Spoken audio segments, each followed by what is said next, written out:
Welcome everyone to Coaching in Session. My name is Michael Rearden and I'll be your mindset coach today. And today we're going to be talking about life coaching. We're going to be talking about New Year's resolutions, and we're going to be talking about how we can make change in our life. And today I'm not going to be doing it alone. I'm going to be bringing on a guest, Kristina Sheppard, who's going to be helping us understand the process of life coaching and her specialty in mother wound healing. For me, coaching is such a personal process. For me, when I'm working with one of my coaches or my mentors, I can't tell you how invaluable that time is with me, because I become so much more motivated after that session. I go, okay, I'm going to conquer the world.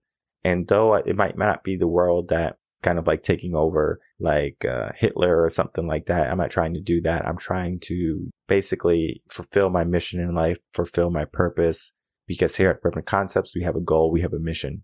And that is to basically eradicate the idea of limiting beliefs. There's nothing in your life that you can do. Now, you might think that you can't do it, or you might think that it's impossible because it hasn't been done yet. But just because it hasn't been done doesn't mean it can't be done. It just means someone hasn't done it yet. Similar to how flying in the sky at one point was thought as something that would never happen until someone made the first airplane, until someone made the first helicopter, until someone made a jetpack. As we go, technology is going to keep on growing and evolving. And guess what? Our life changes too. There's a time when we had to ask for directions or buy a map, and now we have a smartphone that can do all that for us. You want to travel anywhere in the world, you can have maps, or you could have satellite views on your phone or on a device that can help you navigate to where you want to be. Times have changed, but life in general is basically much the same. What do people want? People want to be comfortable. They want to be happy. They want maybe a lot of money. Maybe they want a nice car or a fast car. They want maybe a nice house, a big house. Maybe they want something simple, maybe just a house in the woods with a dog or a cat. And there's nothing wrong with how we choose to live life. The issue with life, though, is many people, they give themselves a goal, a mission, a task, and they say, I'm going to do this and I'm going to make sure I make the change in my life, but there's no action. How can we have more action in our life? And for many people, they have to figure that out for themselves because they can't hold accountability in their own life. So they need someone to do that. And that's what a coach does. That's what a mentor can do for you. Someone who's going to be there guiding you, facilitating your progress, your goals, and then giving you the results that you're looking for. We all should have a coach. Everyone should have a coach.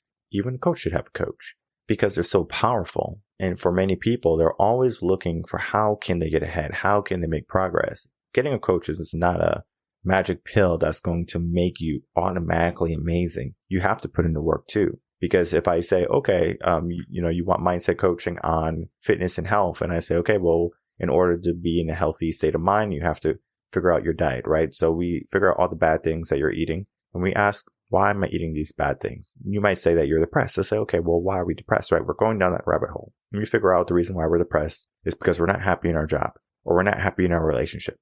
So we start to do the work to fix that, to remedy the situation, to remedy the problem. From there, then we can focus on, okay, what should we eat? Because if I just tell you what to eat and you say, well, I'm going to eat salads and I'm just going to eat some eggs and be on keto and I'm going to fast and do intermittent fasting, you might have results. But if you have an underlying problem, then that's going to be a recurring thing. Because if you don't have me on your back or on your tail saying, hey, like, what's going on? You are not going to remain accountable, right? You have that habit of doing the negative things because of a situation that you have in your life. And sometimes we have to look at our life, maybe even going back to childhood, figuring out who we were as children. How do we grow up? And then we have to look at our life and then look at our life today. Do we have the same life or do we have a different life? Is our life better or is our life worse? And if your life is worse, I don't want you to dismay. I don't want you to worry, because in today's episode, we're going to be talking about how we can figure out our life with a life coach. How can we make our life better? How can we make some changes? How can we heal from the wounds that we had from childhood? I'm going to be bringing on my guest, Kristina Sheppard. She's a certified life coach. And the conversation, again, that we had is going to be very real. So when you're listening to this conversation, you're going to be able to insert your own life and you're going to be able to insert your own situation. And one of the things you have to figure out today is if you want to make the change today. So let's get into the episode with Kristina and myself.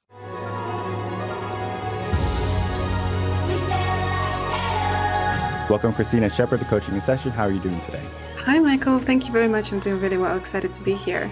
Of course. And I'm glad to have you on because we're going to be talking about life coaching. And this is the perfect time to be talking about it because right now, a lot of people are going to be stepping into this new year and they're going to have a lot of New Year's resolutions. They're going to have a lot of goals and basically a lot of commitments that they're going to be giving themselves. But in reality, how long do New Year's resolutions last? And we're going to be talking about that all today. But before I go in and dive into the conversation, please tell the audience who you are and how you help them. Sure. So, hi everyone. I'm Kristina Sheppard, certified life coach and coach supervisor. I've been doing this professionally for almost 4 years now. And before that, I've been working in banking for almost a decade, which was an exciting career, but at some point just didn't feel like it was my path anymore. I'm also a mom and I'm currently pregnant with my second one. So just in case if I'm short of breath, excuse it.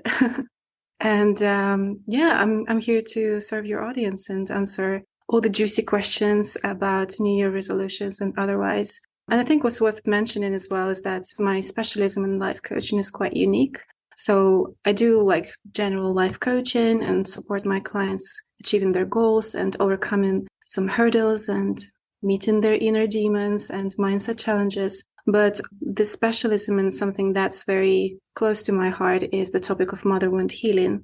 And so this is something that is basically my life's work, and I enjoy doing it and helping other women to overcome the consequences of challenging and difficult relationship that they had with their mothers.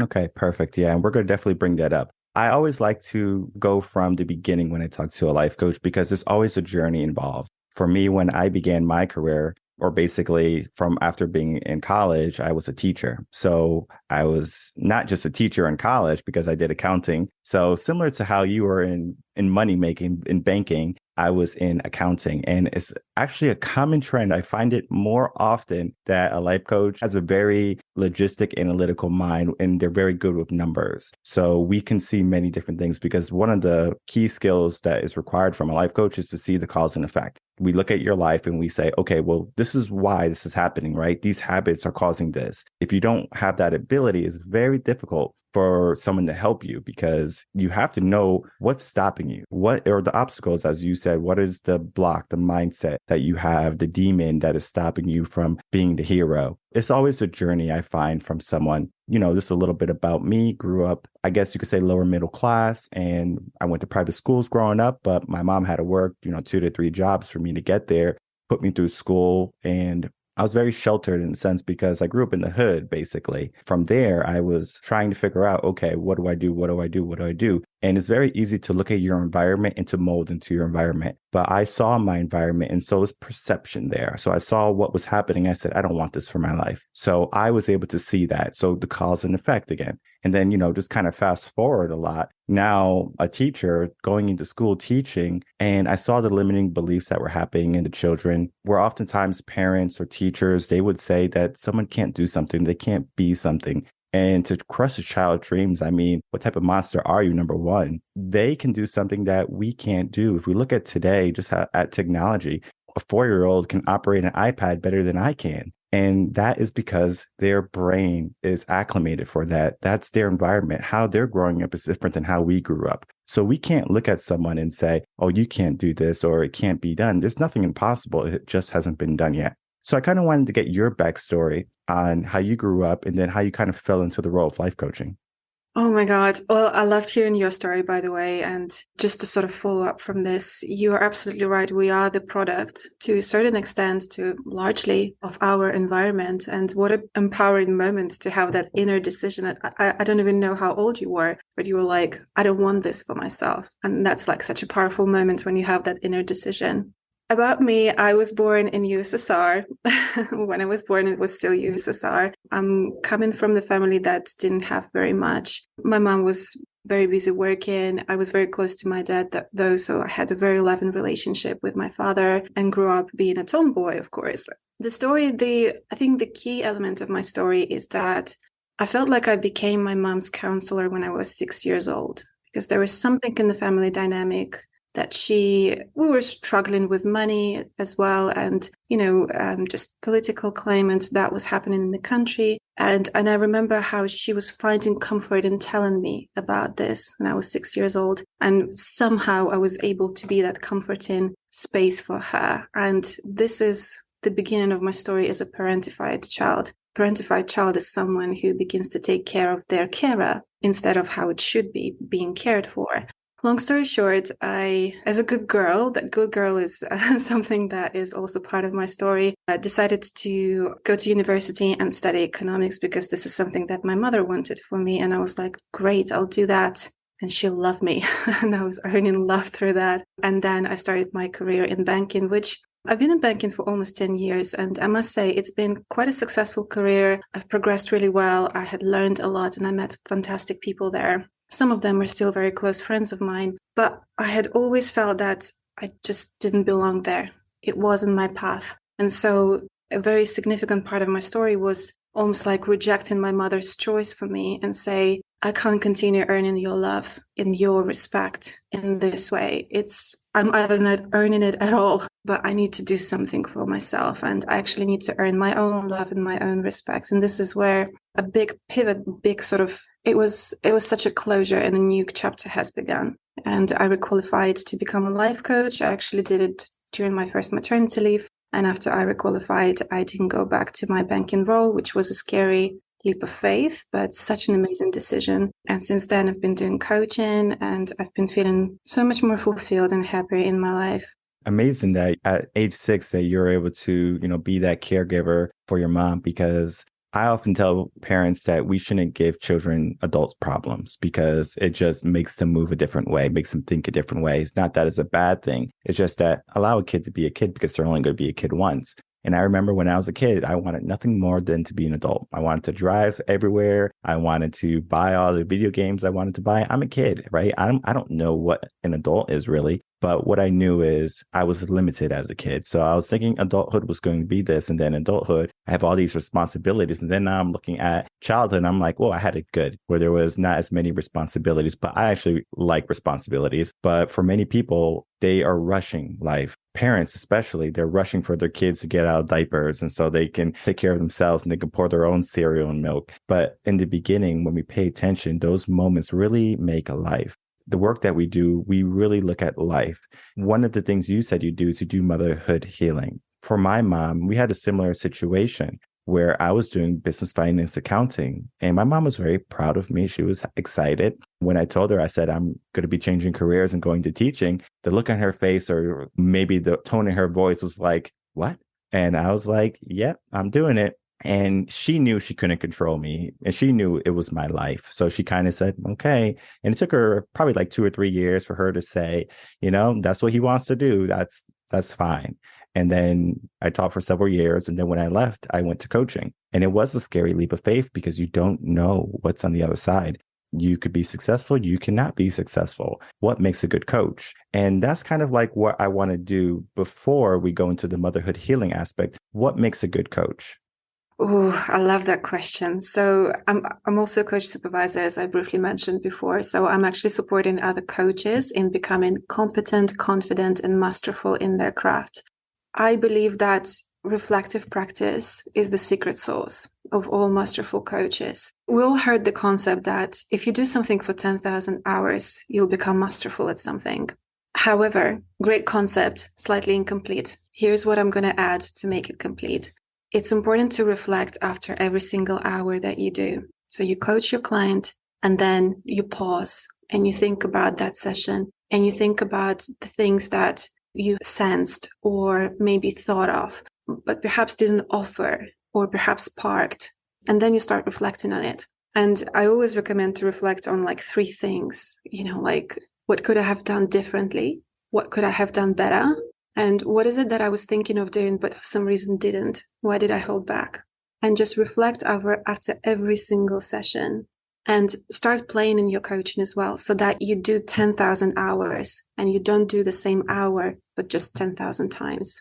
So reflective practice, I believe, is the secret ingredient, and just commitment to your craft and to your mastery and being willing to learn more, being genuinely interested in your clients rather than using some rinse and repeat coaching techniques that you learned like a few years ago. Not you, but someone learned like a few years ago in their very first coach training.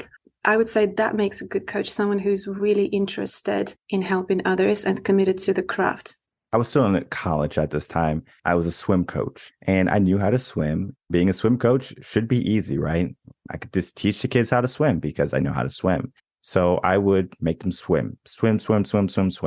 But I realized that swimming is not just about making someone swim, right? It's looking at the person, because I was only looking at the job. I was like, oh, I'm a swim coach. I have to teach them how to swim. I'm a life coach. I have to teach them about life. But in reality, what I had to do, and it took me maybe 3 to 6 months, I believe, for me to realize this. And I had a great boss at the time, and he was a great mentor for me. And he really helped me understand the difference between what makes a good instructor, what makes a bad instructor. And what makes a good instructor is that you don't look at the client or the child or whoever you're teaching as just someone that you're just trying to go through. Meaning, all right, I have 30 minutes with you, then I have 30 minutes with the next person. You look at the person, right? Who are they? What do they like? And you really learn about the person. And one of the things you also look at is you look at the person if they're tired, if they're excited. You look deeper, more so than just what's on the outside, because people are very tricky. They will say, oh, everything is fine. I might say, hey, Kristina, how are you doing today? You might say, oh, I'm doing well, but really you could be going through some hard times and some difficulties. You can see that in a person. You can see when they say, I'm doing well, I'm doing good. And you can really tell if it's true or not. Sometimes I'm working with someone and they might say, hey, Michael, how are you doing? And I go, what's wrong? I automatically know, like, tell me what's wrong. So I remember I had a client. He was going through some stuff. We had basically our agenda that we were working on. What had happened was I had called him for our session and I said, hey, how you doing? He goes, his tone in the voice was like, I'm doing okay. Right. So I'm like, just, tell me what's going on. Let's unpack everything. I wouldn't be able to do that if I didn't learn how to pay attention to the person. Looking at the person as a simple client is a huge downfall for a coach, because then they really can't truly help that person. What's on the inside of that person? What is this person truly trying to tell you? And for me, I like to call my coaching, I'm trying to find out all the things you're not telling me, because you're going to be saying everything is good and you're going to be telling me all the good things, but I'm looking for what is really happening, because we all have blind spots in our life. And sometimes we need someone to make us aware of those blind spots. 100%. And it reminds me of a couple of principles that, again, I embody, and they're part of my coaching philosophy as well. Something that you said, coach the person, not the problem. So more of a holistic approach. And the second one is trust your clients, but don't believe them. And that sounds a little bit, how do I do that? How do I balance those two things? The truth, the reality is that our clients are telling us the stories that are familiar to them. Very often, automatically and habitually, they tell us the things that are just comforting to them and the things that they tell others as well. It's important for us, as you said, going deeper and go underneath the surface. What is actually going on here? I might not believe your story straight away, but that's not because I want to expose you or something, but I trust that there is something deeper and you can develop that self-awareness and hopefully rapport in a coaching relationship to open up so that we can work with it. You can let me in and we can actually do some juicy work together. And one of the things I tell people sometimes is that if you tell yourself a lie long enough, it becomes your truth. So you might have limits in your life. You might have insecurities, and you might say, oh, I'm not a good speaker. I'm not a good husband, or I'm not a good wife, or I'm not a good son or daughter, right? So we give ourselves these beliefs, and belief is very powerful. You can make your whole life changed or turned around with a simple belief. I always tell people to look at the positive. Now, of course, our brain is naturally negative, so we have to kind of move with the brain. It's kind of like a push and pull. But if we tell ourselves things that are more positive and more uplifting, imagine how our life changes. Right now, a lot of people are very negative in the way of thinking. So one of the things I do with my mindset coaching is I help people be more positive. And we look at the positive and we also look at the negative too, because that's part of life. It's like the yin and the yang, the good and the bad. And if you had a wonderful life right now, let's say you grew up and you had an affluent family, you were higher, upper class, and you had all the gold and all the riches in the world, and you had all the sweets in your pantry, and you can go to them anytime you wanted.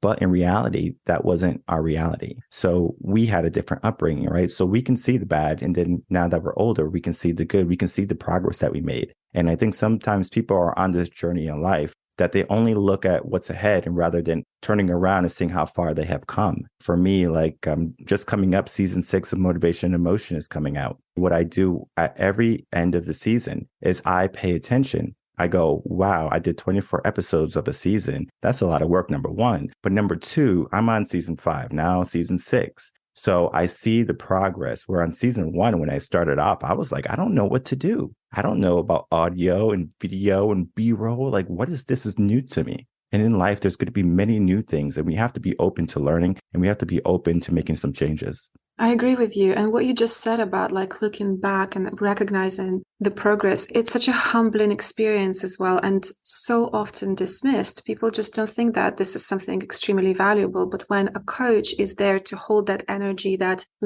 I want to invite you into that space and actually raise your awareness, look at how far you've come. And notice, because here's where things like discounting might come up and, oh, see how you treat your own progress. Where is this coming from? And very often they might share that, oh, someone in the past treated me that way, and now the person is replicating that behavior. And another thing that it reminds me of, I'm not sure whether you're familiar with the work of Carol Dweck, but she wrote a book about fixed and growth mindset, and like embodying and actually embracing the idea of growth mindset is such a massive and it's a beautiful tool to have, and especially work on it together in partnership with a coach, like a mindset coach like yourself, so that there is someone else helping you, holding on to that new awareness. Because don't you find that it's so difficult to hold on to the new level of awareness in isolation? We heal in relationships where we feel safe, seen, understood, and we need someone to support us as we are developing that habit, that new way of being, where we can become more self-aware and notice our progress and pat ourselves on the back and say, oh, that's some pretty good damn work that I did there.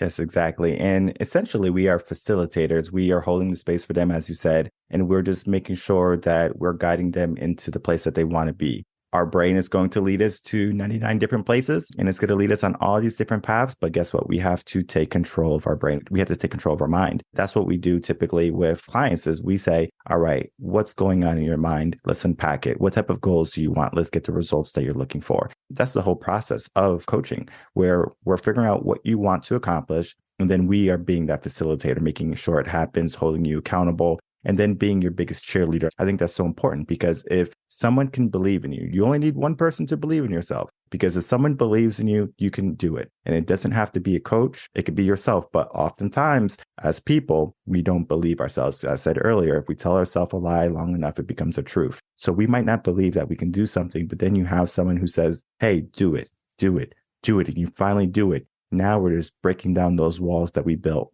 and we're making progress. And the more progress we make is going to help you get to that life that you want, or the life that you're dreaming of. Because if you can believe it, you can achieve it. Napoleon Hill, right? That type of mentality. And it's very true. It's just that many people, they don't take the time to believe in themselves or to visualize what they want. They just kind of accept their circumstances, accept what happens to them. And I'm telling you that you can go after anything you want in life. You have to be basically committed to it, because if you just kind of give yourself a New Year's resolution right now, you say, okay, I want to do this, but you don't make any changes, you're just going to keep that habit next year, the year after. But if you have a coach, it's a little bit different, because number one, you're putting skin in the game, where you're investing in yourself. And many people are quick to invest in themselves when it comes to beauty products, pleasurable activities, outings, vacations, travel. But when it comes to personal development, that can bring so much more abundance in your life. People are all so wary. It's because change. That's the key factor. Change is very difficult for the brain, because in order to change, it takes a massive amount of energy.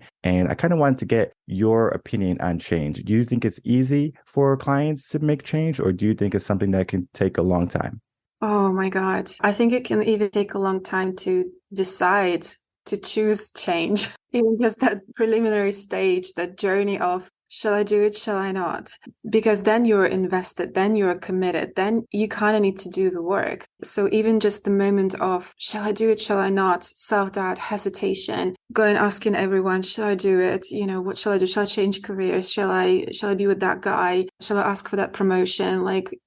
Just real life kind of things and events. It's not easy because, as you said, our brains being cray-cray sometimes, and they want us to stay in the familiar zone. And purposefully choosing to walk into the new experience and do something differently, doing something unfamiliar, is scary, because that's like, okay, risk of danger. We don't know what's there, and we don't know what's going to happen. It's kind of comfortable here. not really happy, but comfortable. And that becomes the substitute of happiness. Change is not easy, but it's the most rewarding thing you can do as long as it's aligned with your true values. And then again, this is why it's difficult to do in isolation. And this is why coaching, I think, is so powerful, is that because coach will be there to elicit the answers from within. Why do you want this? Why is this desire is even your desire? What would it help you with? And once you have it, what's going to change in your life? And very often when coaches ask those kind of questions in the very first few conversations, clients can often change their goal. They can say, actually, I only want this promotion because I want respect from my partner. Or perhaps I want more money so that I buy this car, so that I become more attractive for this woman that, I just really want to approach and invite for a date, but I feel insecure. There is always the hidden reason for wanting something.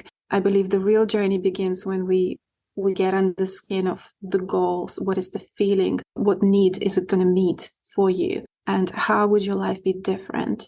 There's one more thing I would like to add on the topic of change. And that's the fact that it's actually kind of like a secret formula that my mentor shared with me a few years ago. And she said, the client is definitely serious about the change when they're ready to invest those three things. The first thing is money.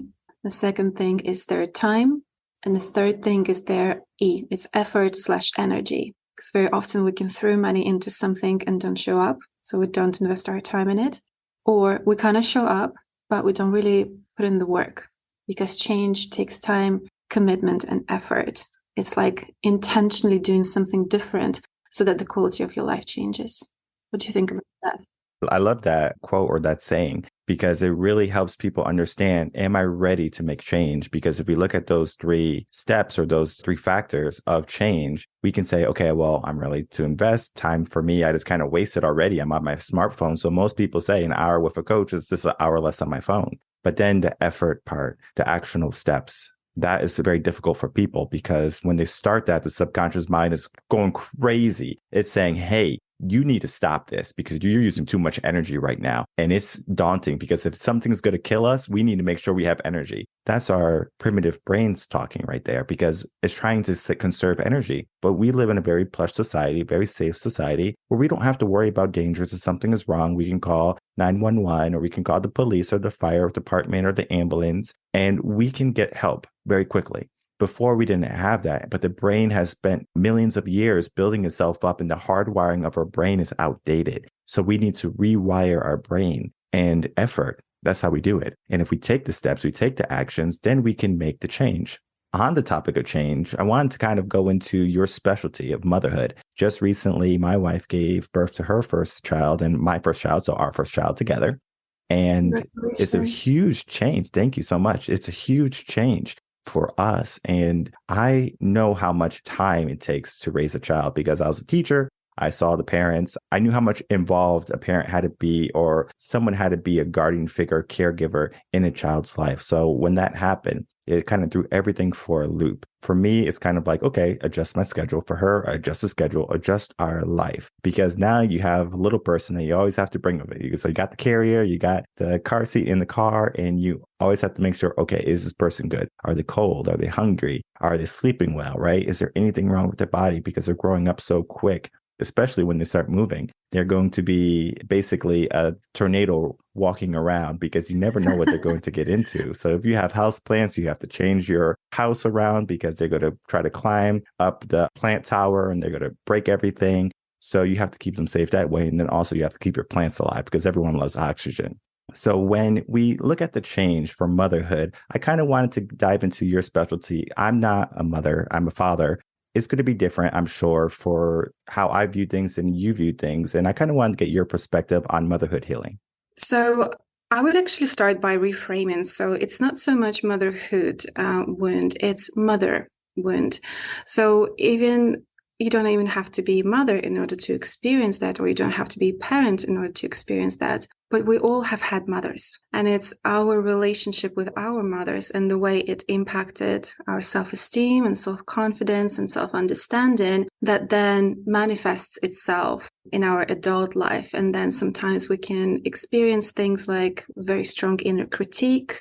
So we criticize ourselves and we paralyze ourselves so we don't pursue our dreams and desires. Perhaps we neglect our own needs. Perhaps we dismiss our intuition. Perhaps we don't trust ourselves, or we don't follow inner guidance, inner nudges that tell us, go there, speak to this person, explore this, research that. It's just coming back to this first relationship that you had in your life, through which you discovered yourself and understood who you are and who you come to be into this world. That can often create the ripple effect that can negatively impact the way you show up in your life in adult life. So I would start with that. And the bond between a child and a mother is such a sacred bond, and it's the beginning of everything. I love the works of Eric Berne. He's the founder of transactional analysis, and he said that we write our life script during the first 7-8 years. And life script is basically the combination of things that we observe around ourselves. And we'll learn about our life and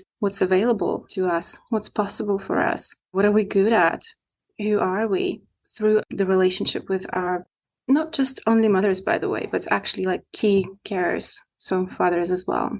And then that life script can kick in later in life. Very often it's such an amazing exercise to ask our clients, well, that inner critique or that tendency to discount your achievements, where do you think it's coming from? And see whether your client might open the door and say, here's something that I observed, or here's something that happened when I was a kid. And then the work begins, the deeper work. When I was asking the question, I'm thinking very much like a man. I'm thinking motherhood is the same thing as mother wound, because for me, mother. But it is very different, because to be a mother is automatic when you give birth. But to have the wounds from your mother is something that you don't really have control over, because they might not be in the best place right now, your mom. And, looking at your history, your mom, I'm sure she meant well, but then at the age of 6, you were being her facilitator. Again, that's very challenging for a kid to navigate through, because they are trying to learn how to be an adult. And if they're looking at an adult that doesn't know how to be an adult, then what do they have to build off of? I always say that from 0 to 7, the kid is going to be learning about their environment and the behaviors that are going to be appropriate for them to mimic. So if you're in a household where it's very abusive, the kid is going to learn, oh, well, this is normal. If you're in a household where it's very loving and everyone's caring, then this is normal. We learn from that young age. And I think it's very important to have a 2-parent household, because right now, especially here in the West, there's an epidemic of single parents. And it doesn't have to be just single mothers. It could be single fathers too. They miss that aspect of that love and care from a woman, and they miss that aspect from the protector type of mindset of a man and the purpose of a man. When you have both of those put together, you have a complete package. But when you don't have that complete package, that kid has to go out and find what it is to be a man or to be a woman. I always tell young men, I said, if you don't have a positive mentor in your life, find one, because you will at some point in your life look for a man, whether it be positive or negative, and you're going to mimic him. So if you're in a negative environment, you're going to mimic the negative men in that environment. And the same thing for women. Many women right now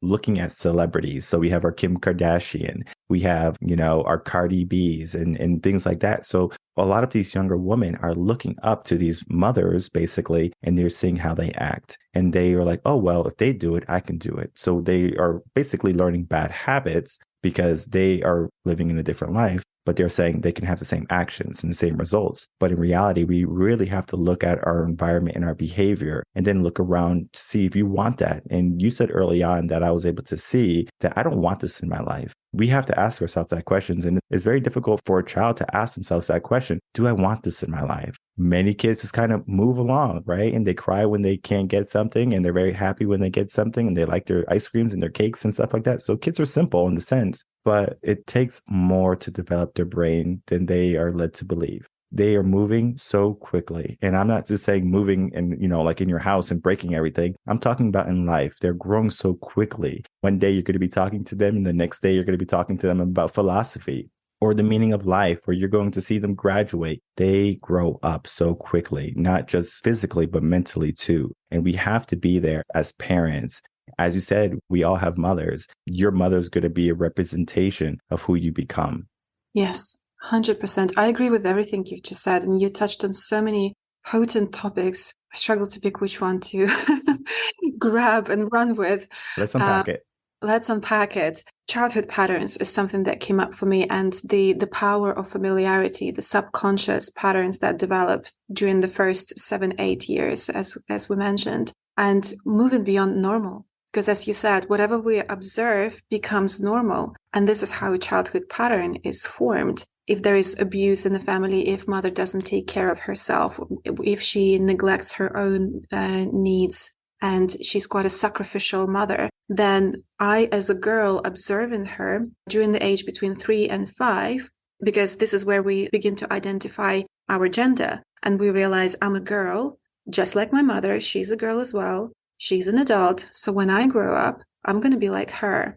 And I think this is the moment when we sometimes can make that inner decision. I either follow her path and I'm going to be like her, or I'm going to say, I don't want to be like her. And then I'm going to still do things differently, but not because they come from who I am, but because they're the opposite of what my mom is. And the beauty of our self-evolution and basically our challenge and our quest and something that we need to do in our adult life in order to mature and step into our, I know it's such a hype word, but authenticity, but actually be true to ourselves and fulfill our potential and stepping into our true self is to realize, what do I actually want? Regardless, like whatever I like about the environment that I grew up in or didn't like, doesn't matter. What I want from my heart, in my core, what do I desire? Despite of all of those things, this is this sweet spot. This is where the journey begins. But you're absolutely right. You know, like that story and that development, that environment the paradigm that we were born into, it creates sometimes those gaps that it's our job to then take responsibility and fulfill so that we can become whole again. I know many people, they're always confused. Like, should I get a therapist or should I get a life coach?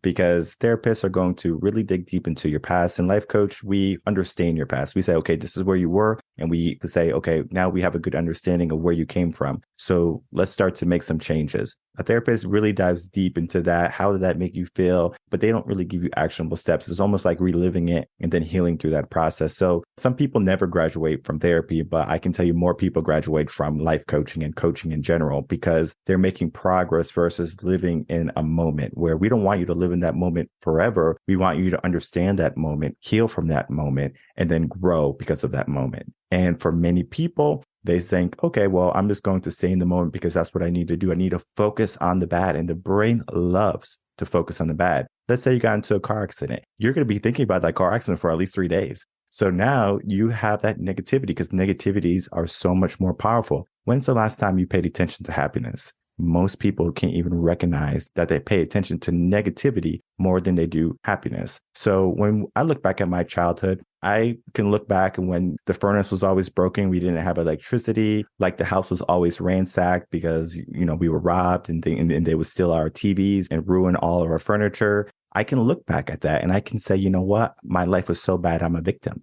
Or I can say my mom was a hard worker. My dad was a hard worker. They gave me the best life they can. And they allowed me to be in a better position than they were. So they passed the baton to me so I can finish the race for them. Now they can live the life that they wanted because they gave me the life that they knew I should have. And from there, I can see my parents and the sacrifices that they made. And then I can level up, right? So it's kind of like the generational curse.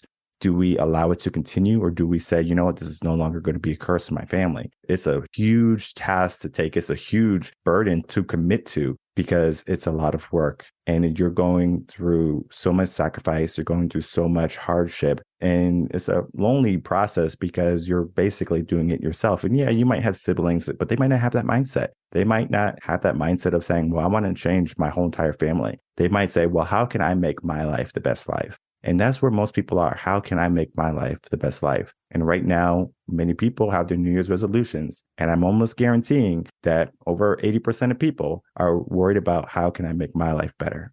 100%. I believe January is such a magical time. It's probably one of the most magical months in the whole year. Well, I might be a little bit biased because I was born in January. So you're so right. Again, I just resonate really much with everything that you're saying. Especially with mother wounds, I'm kind of like touching this a little bit here. It's really healing to look back and just as you said, make a decision not to view your story through the lens of I'm a victim, but actually view your parents as human beings, not just mom and dad who owed you something, who had to do something for you, who were responsible for you as a child to have everything or like give you the best life and experience ever. You begin to view them as whole human beings with their past, with their histories. What were their relationships with their parents? How did they learn how to love their kids? How did they learn how to do hard things and work and take responsibility? And there was probably a very good reason why, they were hardworking. They were maybe sometimes a little bit less present than in other times. There's always an explanation, especially like when you view your parents as a whole human being with their past, with their history, rather than just a role and a function or fulfilling your needs and emotions as a kid. It's a part of our healing journey as adults that is so crucial and so important to have as you evolve and as you step into this role. And we actually learn how to be a little bit more self-compassionate as parents ourselves when we become parents. You're probably already like really in it right now, and you're discovering for yourself that, my goodness, like it requires a lot of compassion, a lot of patience. I gotta give myself and my wife a lot of grace, and we might F up or we might not do things perfectly perfect, but we're committed to this child and committed to being at our best for this precious little baby that chose us as their parents. And I would say that for me, when I was a teacher, I probably had more patience for the kids that I was teaching than I do my own child, because it's a different type of patience where you are, hearing this kid cry and cry and cry. It's like, what's going on? Right. And then like they want to go to sleep, then go to sleep. Right. It's just that they go through that regression phase where they are afraid to close their eyes because they're going to miss something. In our life, I think we kind of carry that on to adulthood. We are afraid we're going to miss something. It's called FOMO, fear of missing out. We are always looking at the things that, oh, well, I need this, or, this is not in my life. We look at everything we don't have, looking at the things that we want. But if we take a step back and we look at the things we do have, right, being grateful for a moment, it can make us so much more active in our goals and our results, because now we're saying, oh, well, we have this, right, versus, oh, I have to get this, because getting something is typically more energy than you already have something. So if you can see the things you have this coming year, especially this coming year, you're going to see the things that you are going to be able to work with rather than the things that you have to attain. Because if you go that way first, instead of, oh, I have to get this and get this, you're going to come to a point at some point, typically is around March or April, you're going to say, this is a lot of work. I'm just going to sit where I am because, that's what people do, right? It's their comfort zone because it's easy to remain comfortable. And the conversation that you and I had today was very brief, but life is not brief. And there's so much to it, more than this conversation. Before we go, I definitely want to get any final words from you. And then please tell the audience where they can find you. Okay, perfect. Thank you. Well, I believe we could go for hours. It's such a deep topic and so many juicy things that we can pick on and explore. I think what I'm going to choose for my final words is it takes a lot of courage to pursue your dreams and say yes to your dreams, because it's probably the most vulnerable thing that you will ever do. So pick one fantastic big dream that you're even scared of talking to other people or like saying out loud, like writing a novel, starting your business, getting really healthier. Think about that dream and just, what would it mean if I said yes to this? What would it mean for me? And what if I say no to this now? And when I'm older, when I'm 80 years old and I look back and I realize that I didn't use the chance, I didn't use the opportunity, how would I feel? I think we're just so afraid of pursuing our dreams, not so much because we think we fail, but also what if we succeed? How would our life change then? The first thing that I always recommend is, we say this because we're coaches. I have a coach of my own because I really believed in this work. And my coach helps me to move forward. And I realized that, yes, we need that. We need someone else. It's very hard to hold on to your desires and to your self-belief or new level of self-awareness in isolation. And we're not islands. We're not supposed to do this hard work alone. So get support. Don't be afraid to ask for help. A lot of people have a problem with that. That's absolutely fine. We don't have to be like all-powerful, almighty human beings. It's unattainable, and no one's going to praise us for it. It's important to ask for help, and people in general love helping others as well. This is how we connect and unite. The best way to get in touch with me and connect with me on a more personal level would be my Instagram at the moment, because my website is still in the works. My Instagram handle is Become the Author of Your Life. And this is the name of my coaching practice, which helps people specifically with the idea that they feel like they're living someone else's life. And they want to step into the place where they're like, oh, inside out change. I know who I am. And they're finally getting this clarity and direction on who they are and what they want, and connect with that inner strength within to become the author of their lives. Check me out. Come say hi on Instagram, Become the Author of Your Life, and we can connect there.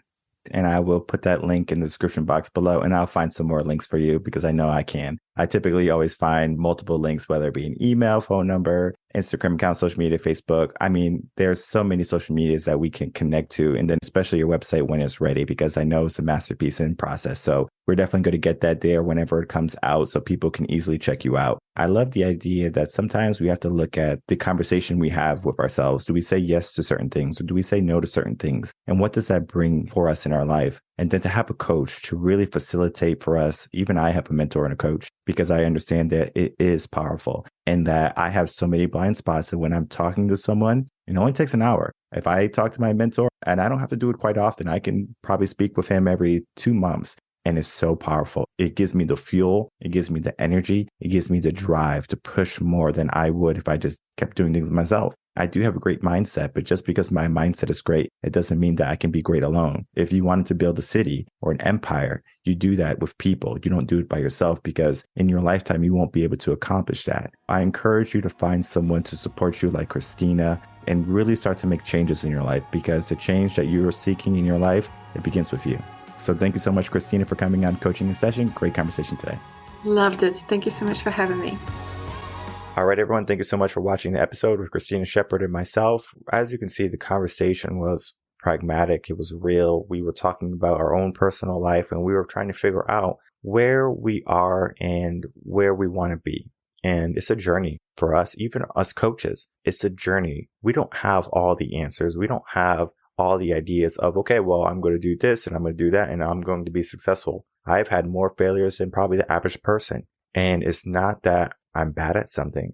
It's not that I'm not capable of achieving and being successful, because that's on the contrary. I am successful. I'm able to achieve great things. But the reason why I'm able to achieve great things is because I'm not afraid to fail. And even if there was a fear of failure, I'm going to experience it and I'm going to say, that's an interesting feeling. I'm paying attention to that failure, because people say no to me all the time. Whether it be clients, they say, you know what, I can't afford coaching right now. That's a no, basically.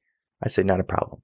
How I do the show and how I do my business is I put so much free content out there that you can make a change in your life. If you listen to all the episodes of Coaching Session from episode 1 to episode 200 plus right now, you're going to find that you're making change in your life and your mind. Is it going to be easy? Can you commit to it? Maybe, maybe not. I don't necessarily know if you can. I know for me, when I was starting to make my shift to starting my business and to really changing my life and to heal from all the wounds and all the griefs and all the traumas that I had, I started to listen to life coaching podcasts. From there, or actually several life coaching podcasts and personal development podcasts, where from there, I said, okay, now I'm getting information. I started reading more books. I started writing. And then I said, you know what? Now I have enough to propel myself into a better mindset. How do I do that? I got a coach. And from there, I said, okay, now that I have a coach, what do I need to do? I want to start a business, right? I don't know anything about starting a business. My parents didn't start a business. What do I do about starting a business? We've always been workers. We always work for a paycheck. How do I start a business? Got a business coach. She made it very clear to me what I needed to do and how I needed to operate. For me, it was a lot of work because I was changing everything I was doing. I was figuring out, how can I be a different person? Because I had to evolve. I had to change. And for me, that change was scary. It was very uncertain. I didn't know if I would succeed. I didn't know if I would fail. And along the way, I failed and I failed and I failed, but I also succeeded, and I paid attention to those successes, and I learned from my failures. So in life, we're going to have an opportunity, especially now. We have January. Kristina said this is a magical month, and happy birthday to her, of course. It is a magical month indeed, because everyone around us is focused on progress, on growth, on attainment. And the thing about when everyone is thinking about that pattern, guess what happens? It's almost like our heart and our brain is in synergy with the people around us. So we feel good in January. We feel good in February. and then things kind of taper off. But the onset of trauma, the onset of negative news is going to be enough to propel us into our destruction. So we have to figure out, how can we avoid that? How can we be successful this year? How can we make the changes that we're looking for? And the way we do that is we have someone hold us accountable, have someone who can facilitate the space, who can look at our goals and to look at our blind spots and to see our actions and to listen to our words, because we can easily try to fool coach, but a good coach is going to know when there's some BS going on. And I know many clients that they come in and they're like, hey, I didn't do this. And I say, wow, no, let's figure out why you didn't do it.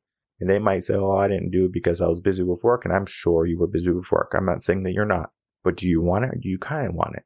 Sometimes you have to really figure out, are you ready? And the things we talked about today about, are you willing to invest in yourself? Are you willing to invest the time? And then the effort, the energy. That's important. Because if you're not willing to put in the work, then it's going to be hard to make the change. So you have to ask yourself, are you ready for change? Are you ready to turn your whole life around? 2023 can be an amazing year for many people. You just have to understand that it is that year for you. And it's not that, oh, I'm going to make this year the best year yet, because we say that on January 1st, and then we fall through a couple months later. It's not about making this best year yet. It's about making sure every single day you make the best day yet. Because if you can make every single day the best day yet, by the end of the year, your year is going to be better than it was the previous year. And then if you are making sure every single day you're better, you make progress. And even if you take a step back a day, maybe a week, heck, maybe even a month, understand that you did that and then figure out how you can get yourself ahead. And if you find that you're falling back over and over and over again, that's a sure sign that you need someone there. It's a sure sign that you need a coach. You're going to need someone to hold you accountable, someone who's going to help you along the way. In life, we are not meant to walk this journey alone, but many of us think that we have to. There's always help. There's always someone who can help guide you and support you. And whether it be Kristina or myself, we are there to support you. And we want to see you do good, and we want to see you strive and to be more in your life. But you have to make that commitment. You have to make that choice. So I want you to make that choice for the best year yet. And it begins a day at a time, and it begins with you. My name is Michael Rearden. I'm a mindset coach. If you have any questions, you can email me coachinginsession@gmail.com, or you can go to my website, revenconcepts.com, check out all our free content, our blogs, our motivational videos, and then really get a good understanding of the changes that you can make this year. I will see everyone at the next episode of Coaching in Session. Until then, everyone, take care.